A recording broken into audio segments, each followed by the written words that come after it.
അത് ചെയ്താൽ എന്തായിരിക്കും ഫലം?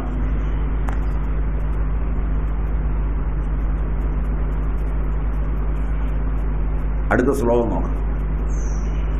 ശ്രദ്ധാവാൻ ലഭതേ ജ്ഞാനം തത്പരം സംയതേന്ദ്രിയഃ ജ്ഞാനലബ്ധ്വാ പരാം ശാന്തിം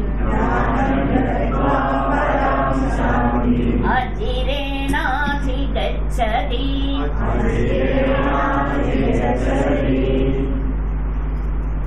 ഇതില് ഏറ്റവും രസം, നിങ്ങൾ മരിച്ച് കുറെ കാലം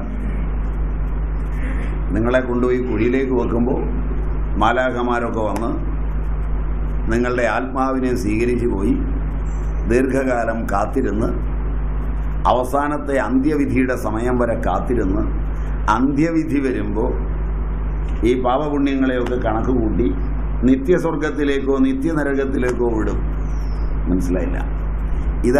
ഇതാണ് ഏതാണ്ട് എല്ലാ മതങ്ങളുടെയും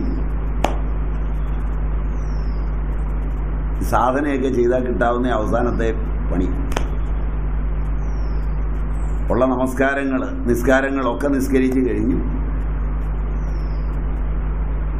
ഉള്ള തഴമ്പെല്ലാം വന്നു കഴിഞ്ഞും അവസാനമൊക്കെ കിട്ടാവുന്നത് ഇതൊക്കെ തന്നെയാണ്. വയസ്സുകാലം ഏങ്ങിയും വലിഞ്ഞും ഒക്കെ ജീവിച്ച് രാവിലെ കുളിക്കാൻ മേലെങ്കിലും ഏറ്റു കുളിച്ച്, ശരിയല്ല, കുളിക്കാൻ മേല, എന്നാലും സ്വർഗത്തിലേക്ക് ടിക്കറ്റ് എടുത്തതുകൊണ്ട് കുളിക്കാതെ പറ്റൂല. കുളിച്ചില്ല, ഒരു ദിവസം കുളിച്ചില്ലെങ്കിൽ ഇത്രയും കുളിച്ചത് പോയി കിട്ടും. അപ്പോൾ കുളിക്കാതിരിക്കാൻ പറ്റുമോ? ഒരു ഉപവാസം തെറ്റിക്കഴിഞ്ഞാൽ പോയി. അതുകൊണ്ട് ഉപവാസം മുഴുവൻ തെറ്റാതെ കൊണ്ടുപോകണം. അപ്പോൾ ഇത് നിഷ്ഠകളിലൂടെയൊക്കെ പോയി അവസാനം സ്വർഗത്തിന്റെ പുറമ്പോക്കിലാണ് സ്ഥാനം. ഇത് ഞാൻ പറഞ്ഞതല്ല, മുണ്ടകോപനിഷത്ത്. സ്വർഗത്തിന്റെ പുറമ്പോക്കെന്ന് പറഞ്ഞത് മുണ്ടകോപനിഷത്താണ്. ടീച്ചർ എന്നെ കണ്ടുപിടിച്ച് നോക്കണ്ട, വളരെ വ്യക്തമായി പറഞ്ഞത് മുണ്ടകോപനിഷത്താണ്. നാഗസ്യ പൃഷ്ഠേ, നാഗത്തിന്റെ സ്വർഗത്തിന്റെ പുറംഭാഗത്ത്, പുറമ്പോക്കിൽ, അവിടെ എത്തുള്ള അവസാനം. ഈ പണിയൊക്കെ കാണിച്ചാലും ദർശവും പൗർണമാസവും അഗ്രഹണവും അതിഥി പൂജനവും ചാതുർമാസ്യവും ഒക്കെ വിധിയാവണ്ണം ചെയ്ത് ഇതിലെവിടെയെങ്കിലും ഒരു തെറ്റ് പറ്റിയാൽ 7 തലമുറ താഴോട്ടും പോകും. പിന്നെ ഈ തുന്തി ഉരുട്ടി കയറ്റണം, നാരായണത്ത് പ്രാന്തം കയറ്റുന്ന പോലെ. മനസ്സിലായില്ല? ഭഗവാൻ അർജുനനോട് പറയുമ്പോൾ ഇത്രയൊന്നും കഷ്ടപ്പാടില്ല, ഇത്രയും മൂക്കിയിട്ടുണ്ട. മനസ്സിലായില്ല? ഇത്രയും മസിൽ പിടിക്കുകയൊന്നും വേണ്ട. ശരിയായ സാധനത്തിന് മസിൽ പിടിച്ചിട്ട് വല്ല കാര്യമുണ്ടോ? ശരിയായതല്ലാത്തതുകൊണ്ടാണ് ഈ മസിലൊക്കെ പിടിക്കേണ്ടത്. ഇങ്ങനെയൊക്കെ പറഞ്ഞാൽ നമുക്ക് തീരെ ഇഷ്ടപ്പെടുമെന്ന് തോന്നുന്നില്ല. കാരണം കഷ്ടപ്പെട്ട് നേടിയില്ലെങ്കിൽ നിങ്ങൾ വില കൽപ്പിക്കില്ല. ശരിയല്ലേ? തിരുവനന്തപുരത്ത് തമ്പാനൂർ ബസ് സ്റ്റാൻഡിൽ ചെന്നൊരുത്തൻ ഇറങ്ങി.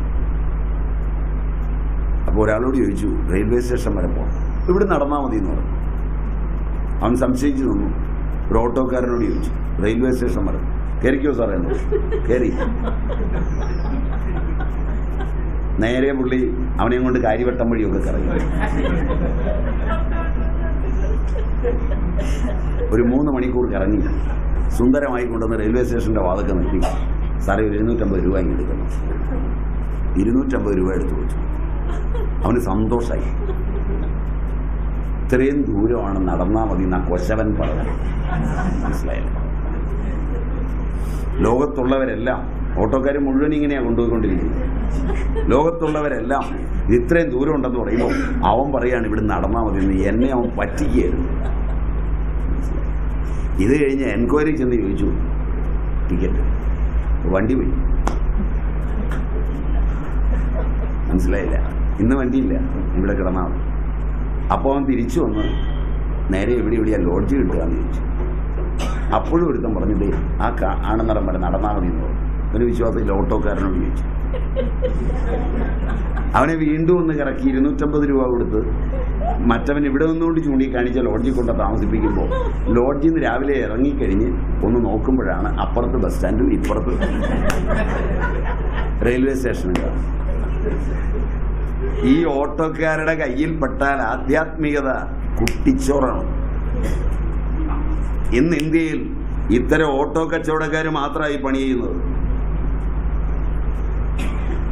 നിങ്ങൾക്കാണെങ്കിൽ വേറെ വണ്ടിയിൽ ഒന്നും കയറുന്നത് ഇഷ്ടമല്ല. കാരണം ഗർഭിണിയും കൊണ്ടായാലും ഓട്ടോയിലേ കയറുള്ളൂ. ഒരു ഗുണമുണ്ട്, വഴിക്ക് പ്രസവിക്കും.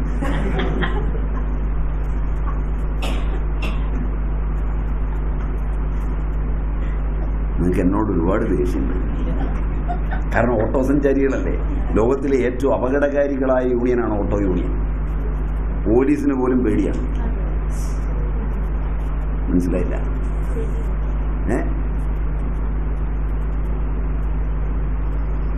അതുകൊണ്ട് ഓട്ടോക്കാരെ പേടിക്കുകയും വേണം.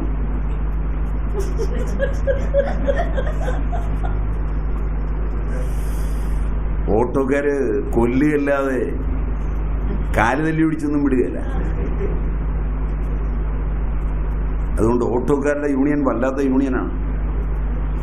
ഓട്ടോക്കാരെങ്കിലും ഇരിപ്പുണ്ടോ?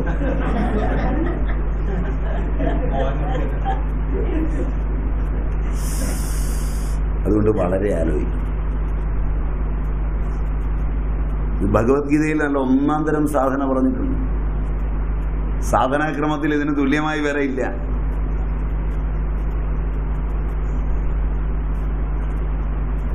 നോക്കുക, നിങ്ങളൊക്കെ ഈ കയ്യിൽ യന്ത്രം കൊണ്ട് ജപിക്കുന്നവരല്ലേ? യന്ത്രം കൊണ്ട് ജപിക്കുന്നവരല്ലേ? ജപിക്കാനും ഇപ്പൊ യന്ത്രമുണ്ട്. ഈ ഓട്ടോക്കാരെ യന്ത്രവും ഇറക്കിയിട്ടുണ്ട് അല്ലേ?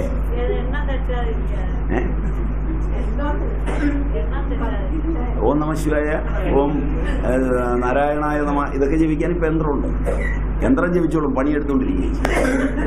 എന്നാലും മോക്ഷ അവിടെ റെഡിയാണ്. യന്ത്രം ജപിച്ചാൽ മതി. വീടുകളിൽ ചെന്നാൽ കാണാൻ പാടില്ലേ? പുതുതായിട്ട് പുതിയ സോഫ്റ്റ്വെയറിൽ, കാരണം മനുഷ്യ ശബ്ദം വേണ്ട, അത് തന്നെ ശബ്ദം ഉണ്ടാക്കി ഓം തത് സവിതുർവരേണ്യം ഭർഗോദയ വീട്ടിലിങ്ങനെ രാവിലെ മൂലം ജപിച്ചുകൊണ്ടിരിക്കുകയാണ്. മനസ്സിലായില്ല?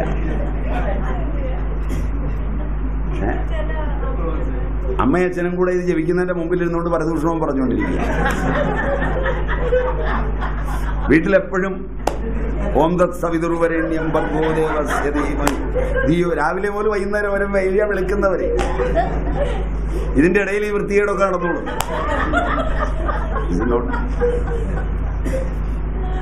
ശരിയല്ല?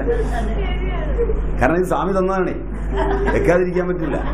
നിർമ്മലാനന്ദഗിരി സ്വാമി എന്ന് പറഞ്ഞാൽ തീരെ മോശക്കാരനല്ല. അദ്ദേഹം പ്രത്യേകം ഉണ്ടാക്കിയ സോഫ്റ്റ്വെയർ ആണ്. ഞാൻ എന്നെ കുറിച്ചാ പറഞ്ഞുള്ളൂ. എപ്പോഴാ കയറി വരുന്നതെന്ന് നിശ്ചയില്ല. അപ്പോൾ ഇത് നിർത്തിയിട്ടുണ്ടെങ്കിൽ വഴക്ക് പറയും. അതുകൊണ്ട് ഇത് രാവിലെ മുതൽ കിട്ടണമെന്നുള്ളതാണ്. പുറകെ കാണുന്ന പടം കണ്ടില്ലേ? നിർമ്മലാനന്ദഗിരി സ്വാമിയുടെ. ഇങ്ങനെയാണ് പോകുന്നത്. ഇതുകൊണ്ടൊന്നും ആധ്യാത്മികം ഉണ്ടാകില്ല. ഈ കസേരയാണെങ്കിലോ ഞങ്ങൾ വേറെ ആരെയും ഇരുത്തുകയില്ല. ഏതായാലും നിർമ്മലാനന്ദഗിരി ഒരിക്കലും ഇരുന്നാ. മനസ്സിലായില്ല? അതുകൊണ്ട് അന്ന് മുതൽ ഞങ്ങൾ ഈ കസേരയാണ് സൂക്ഷിക്കുന്നത്. അന്ന് സ്വാമി ഞങ്ങളുടെ വീട്ടിൽ വന്നപ്പം താടിയെന്നൊരു രോമം താഴും. അന്ന് സ്വാമിക്ക് താടിയുണ്ട്. അത് ഞാനെടുത്ത് സ്വർണ്ണപാത്രത്തിലാണ് വെച്ചിരിക്കുന്നത്. ഇങ്ങനെയൊക്കെയാണ് നിങ്ങൾ മോക്ഷം നേടിക്കൊണ്ടിരിക്കുന്നത്. ജ്ഞാനം മാത്രമില്ല, തലമുടിയുണ്ട്. അപ്പൊ തമിഴം പറയുന്നതാ കിട്ടുക, അല്ലാതെ ജ്ഞാനമൊന്നും കിട്ടുകയല്ല.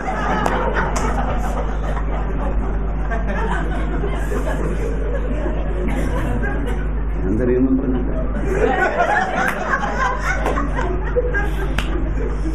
അതുകൊണ്ട് ഇതൊന്നുമല്ല വഴി. ഭഗവത്ഗീത പഠിക്കണം, പഠിക്കേണ്ട പോലെ പഠിക്കണം. അടുത്ത ശ്ലോകം ചൊല്ലിയായിരുന്നു. ആ ശ്രദ്ധാവാൻ, ശ്രദ്ധാവാൻ എന്ന് പറഞ്ഞു നിർത്തുകയല്ല, തത്പരഹ. ശ്രദ്ധാവാൻ തത്പരഹ. തീർന്നില്ല. സംയതേന്ദ്രിയ, വെറും ശ്രദ്ധാവാനല്ല, ശ്രദ്ധാവാൻ തത്പരഃ സംയതേന്ദ്രിയ ജ്ഞാനം ലഭതേ. ജ്ഞാനം ആർക്ക് കിട്ടും? അതിന്റെ സാധനാക്രമങ്ങൾ എന്തൊക്കെയാണ്? ശ്രദ്ധ. അതിനപ്പുറം ഒരു വേർഡ് പറയാനില്ല.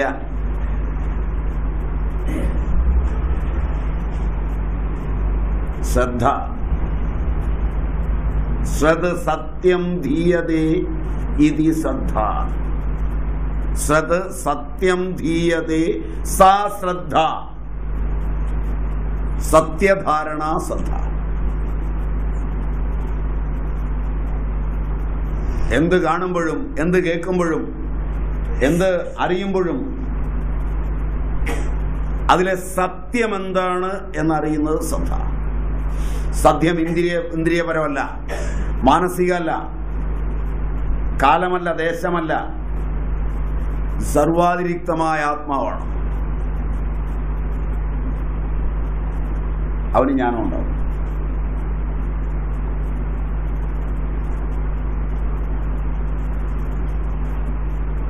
ശ്രദ്ധയ്ക്ക് വിശ്വാസമെന്നാണ് സ്വാമി വിവേകാനന്ദൻ കൊടുക്കുന്ന അർത്ഥം. ഇംഗ്ലീഷിൽ അദ്ദേഹം തർജ്ജമ ചെയ്തപ്പോൾ ഫെയ്ത്ത് എന്നാണ് അവിടുത്തെ.